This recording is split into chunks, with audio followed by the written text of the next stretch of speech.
that's pretty awesome. And you drove his little tractor through Yeah, there? yes. Okay. Une fois le fermenté, puis on a fait.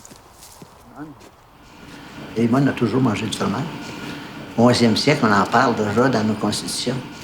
C'est la recette arrivée à Port-Salut. De Port-Salut à Bellefontaine, de Bellefontaine à Oka, de Oka ici, puis même Gethsemane au Kentucky. Puis on a encore plusieurs monastères en France qui le font. Mais ils ont toujours transporté leur recette de fromage avec les autres. C'est le frère Alphonse Juin qui avait été prêté à Port-Salut pour aller travailler là. Puis il a travaillé à la fromagerie. Après ça, après quelques années, il est revenu à son monastère de Bellefontaine. Puis de Bellefontaine, il l'a envoyé à Oka pour aider à Oka. Puis il avait emporté la recette avec lui. Alors c'est là qu'il a perfectionné. C'est pour ça qu'on appelait le fromage, le premier fromage à Oka, le fromage Port-Salut de Notre-Dame-du-Lac d'Oka. Parce qu'il fallait garder la tradition, mais après ça, ils ont dit trop long. C'était le fromage de la trappe de Notre-Dame-du-Lac d'Oka. Après ça, ils ont supprimé tout le reste, c'est le fromage d'Oka.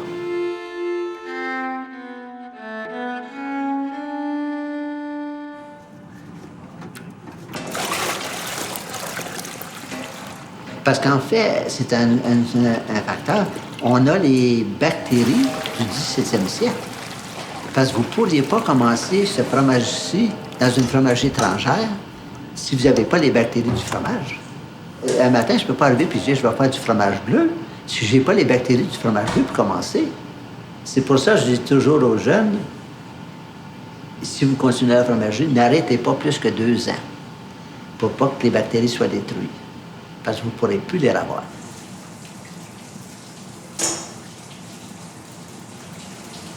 I've known I wanted to join the monastery for at least 5 years. The internet made me choose the Trappist monastery.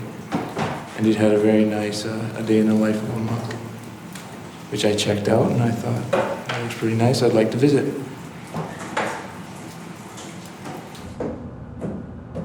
I came here with the intention of finding out what studies and what prerequisites I would need to eventually join the monastery. I talked to the Father Master who's in charge of the novices, and he said, all you have to do is stay.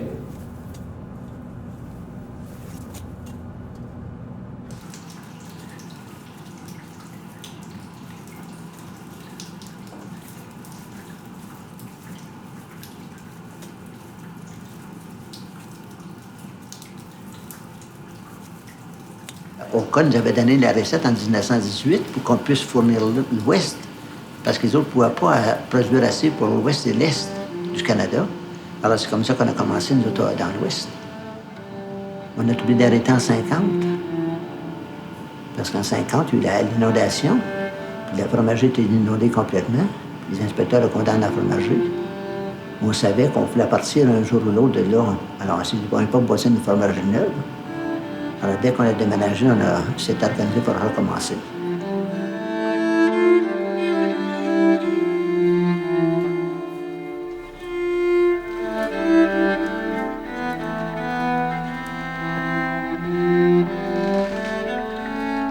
Nous avons déménagé de Saint-Norbert en 1978.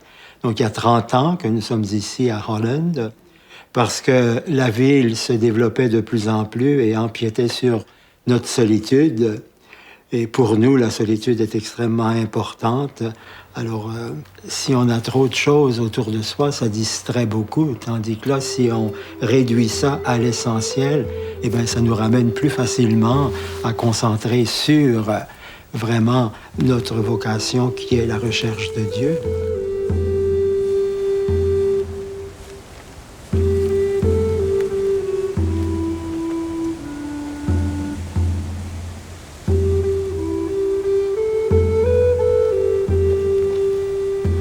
Je me sens un peu chez nous ici parce que j'ai grandi dans cette région qu'on appelle la montagne. Je suis devenu prêtre, j'ai travaillé un peu dans le diocèse de Saint-Boniface et puis je suis allé à Rome pour étudier 2 ans et quelques années après, on m'a demandé d'aller à Gravelbourg comme évêque. J'ai pris ma retraite assez tôt parce que j'avais eu un gros accident. Et étant donné que je me refaisais physiquement, je voulais continuer à servir l'Église. Et puis je me suis dit, aller au monastère, c'est peut-être une façon de servir l'Église aujourd'hui. Et je pense que ce qui m'a attiré ici, surtout, la solitude.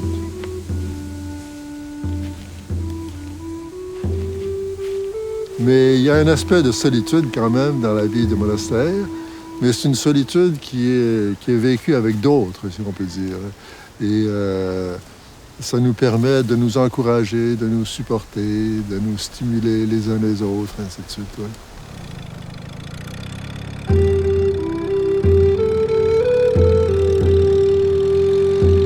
The community it's not just you're living with a bunch of guys. It's you have a support system. You're not just working for yourself anymore. You're working for God through the community. So it's not me, me, me, me, me. It's how can I help my brother? Everybody in the monastery has a job that they do between working hours. My job just happens to be doing cheese. Now I'm fortunate because it's quiet. It's not that hard, and you know it's a large contribution to the community as a whole, which is really important. So there's a sense of pride, but it's more. I'm glad I'm useful.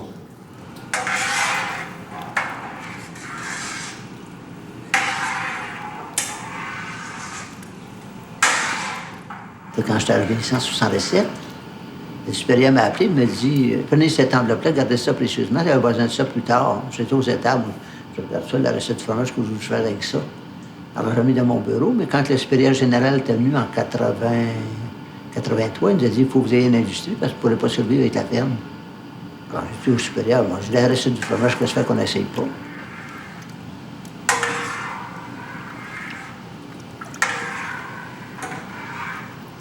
Jusqu'à présent, tous nos monastères vivaient de l'agriculture, tous nos monastères.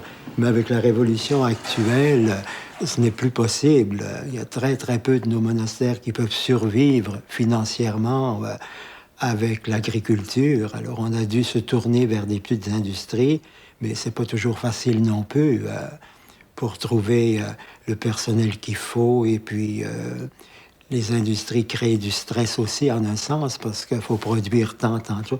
La vie était beaucoup plus, je dirais, calme quand on avait l'agriculture. On marchait avec les saisons, et puis... mais maintenant, ça devient de plus en plus difficile. Mais il faut que les monastères trouvent moyen de survivre financièrement.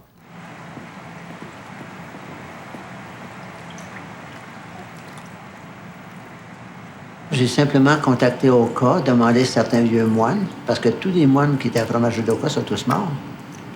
Alors, j'ai contacté certains. Puis là, il y avait un vieux frère, Oswald, qui avait travaillé à Fromagerie pendant 40 ans. Puis lui, il avait écrit ses mémoires avec toutes ses recherches qu'il avait faites. Puis il avait donné ça à son neveu, qui était moine à Oka aussi, Père Edmond.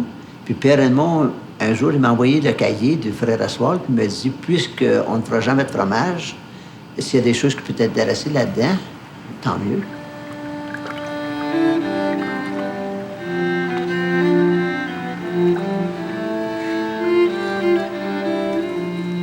Le pire, c'est le développement dans les caves. Comment le faire vieillir sans qu'il pourrisse, sans qu'il se détériore. C'est là qu'est la grande partie du secret de la trappe. Alors, c'est un travail manuel, là, c'est simplement laver puis tourner le fromage. Mais quand on fait ça pendant 2 heures, 3 heures, à un moment donné, la tête tourne avec les fromages.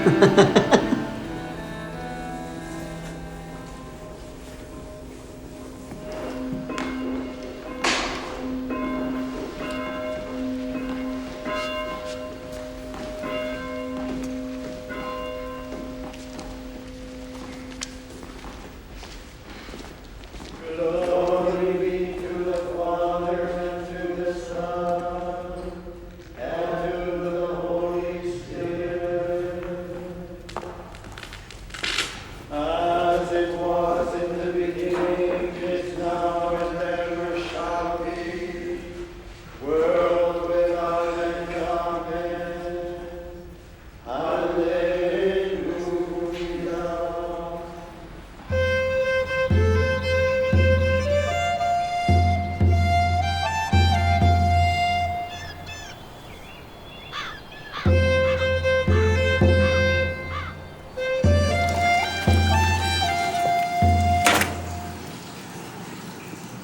c'est pas un fromage pour devenir riche. Pour sauver un peu d'argent ou pour en faire plus, ils vont couper sur la qualité du fromage. Dès que vous rentrez l'automatisation dans une fromagerie, c'est pas un fromage artisanal. C'est pour ça qu'on ne peut pas aller gros, parce que le fromage artisanal, vous ne pouvez pas en faire en centaines.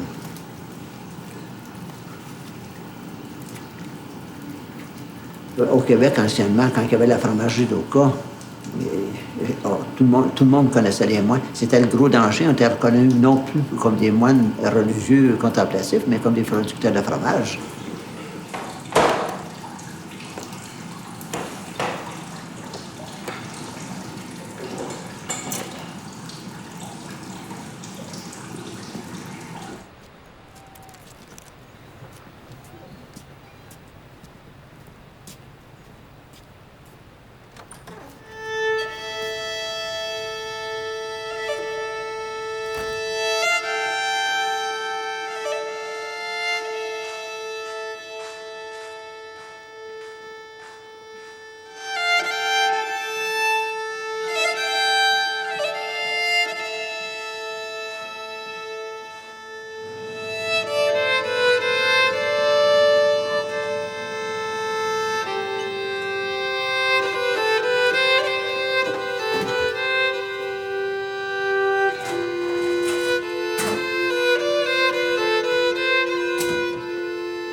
Nous avions toujours une trentaine de vaches, 32 vaches à lait en général, puis une cinquantaine d'animaux de remplacement, les taureaux, les vaches taries.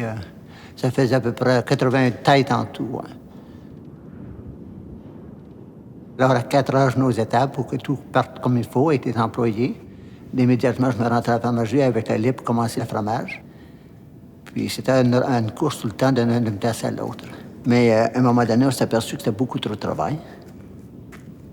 Puis là, à ce moment-là, le docteur m'a dit qu'il faut absolument se faire remplacer les hanches. On m'avait dit, commencez la fromagerie, puis si ça va bien, on vous donnera un successeur.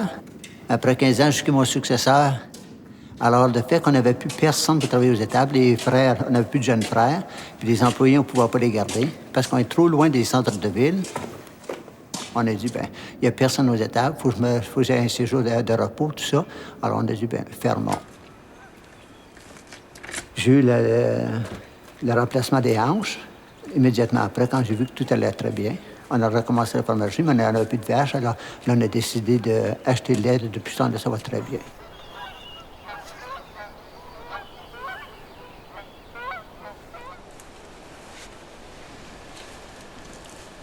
Depuis que je suis au monastère ici, ça fait 36 ans que je fais le jardin, tous les ans. Puis, comme de raison, actuellement, ben, on fait moins grand un peu parce qu'on est moins nombreux, mais autrefois, on était plus nombreux, on en faisait plus. Hein. On est plus présent, disons, à la présence du Seigneur dans la nature, comme ça, dans le travail. Puis c'est un travail qui est méditatif en même temps, c'est un travail qui est facile. Alors, finalement, c'est un avantage quand même, comme vie de moine, tu sais.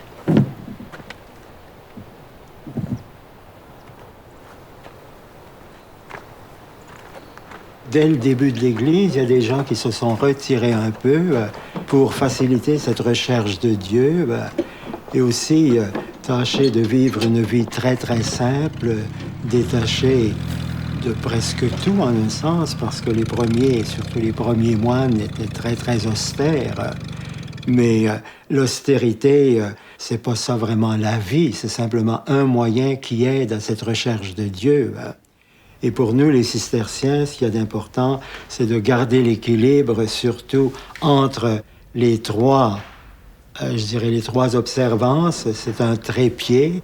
Il y a d'abord la prière, le travail manuel et troisièmement, la lectio divina.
Envoyé au frère Albéric le 27 juin 1989, frère Oswald Potvin.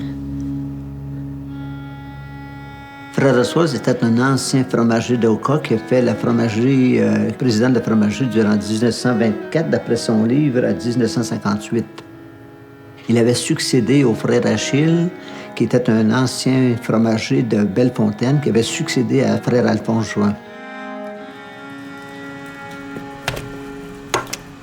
Le premier fromage que j'ai fait, j'avais pas ces notes-là. Et quand j'ai fait le fromage, après quelques années, que ça commençait à aller bien, j'en ai envoyé au monastère d'Oka. Puis j'ai demandé à tous les vieux frères de me dire s'ils reconnaissaient dans le fromage que je faisais le vieux fromage d'Oka. Puis il y a même des frères qui m'ont dit tel détail n'est pas dans le fromage. Alors il vous manque quelque chose. Puis c'est quand j'ai reçu ces notes-là du frère Oswald, j'ai compris que c'est qui nous manquait.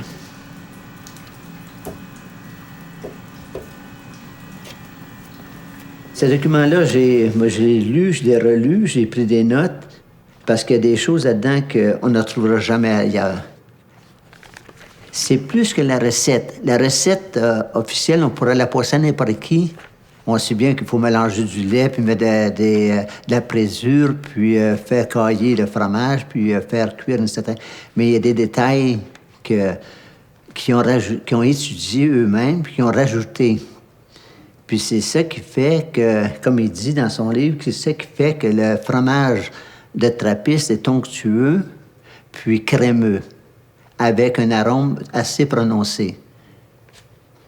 C'est un document précieux tellement que frère Oswald me dit dans sa lettre, si tu ne fais plus de fromage ou si un jour tu ne vois plus la nécessité de ces notes-là, ne le donne à personne, mais brûle-le. Pour qu'on ne pas perdre ce qu'on pourrait dire le secret du fromage de la trappe chez les moines. le fait que c'est une source de revenus pour la communauté, les plus jeunes s'intéressent beaucoup. Ils savent que le fromage est bon, puis ils veulent en manger. Puis on voit que c'est une source de revenus qui est assez bien balancée pour la vie de communauté. Alors, on a les heures de travail, ça suffit pour refaire nos fromages, puis sans être surchargé, puis sans être coupé tous nos temps d'intervalle pour la prière puis de la lecture. Ça fait déjà le 4e que j'essaie. Il y en a un que j'ai dit conseiller, il ne pouvait pas laver le fromage, il n'avait pas de sens du tout. J'ai dit, ben, elle ne revient plus. Un deuxième, les fromages cassaient. J'ai dit, qu'est-ce qui se passe? Je ne sais pas. Ben, j'ai dit, c'est mieux d'aller travailler ailleurs. Alors, moi, j'ai pas de condescendance pour ça. Vous faites du travail, vous faites bien, je ne faites pas aller ailleurs. C'est tout.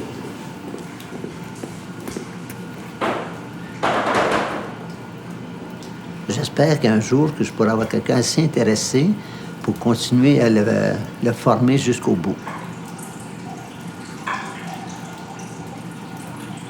Ça peut prendre quelques années. Ça peut aller assez vite si quelqu'un est assez ouvert, puis assez facile à comprendre, puis saisir qu'est-ce que c'est qu'un fromage. Mais voir la texture, voir les yeux qui sont dans le fromage, d'où ça vient, qu'est-ce qui va produire ceci.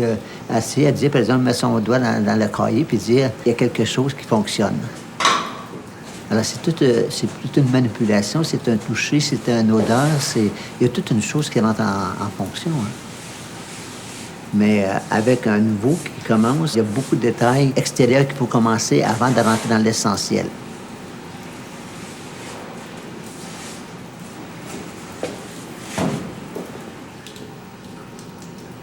Actuellement, j'ai un frère qui est très intéressé dans la fromagerie. Alors, j'essaie de lui expliquer tout doucement au fur et à mesure qu'on chemine ensemble dans le travail. Puis on voit qu'il s'engage dans la fabrication du fromage. Puis j'aurais pas peur de lui faire confiance pour les détails au fur et à mesure qu'on va avancer. Puis on voit qu'il y a des signes de vocation monastique. Alors, on peut avoir un certain espoir pour le futur de ce côté-là.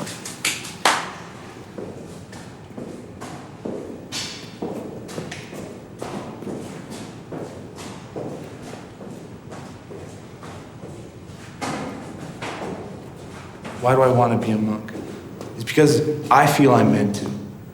But it's not just that. It's not just because I felt like I wanted to be a carpenter. I felt like I wanted to be a carpenter's assistant. I want to be a monk to serve. Because I've served myself for many years. And it's brought me nothing but despair. So now I'm at the service of others. And it's a special kind of joy.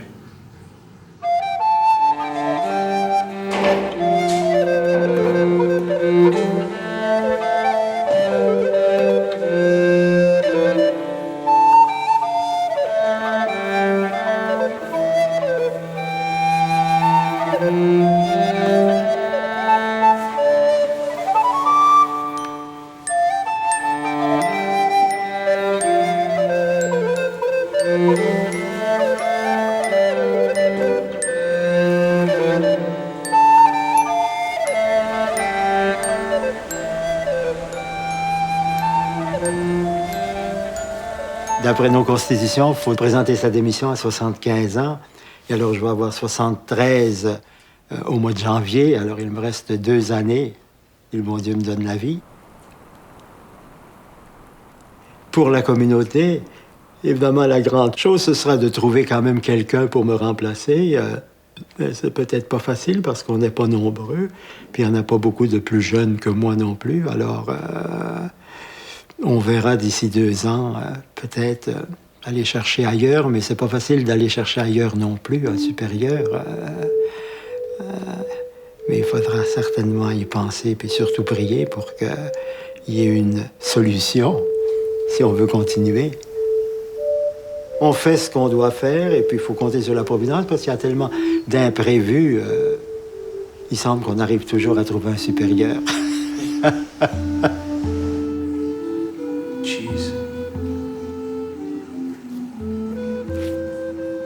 Yeah, I know the entire history. I know the history from Abraham. I know it from then.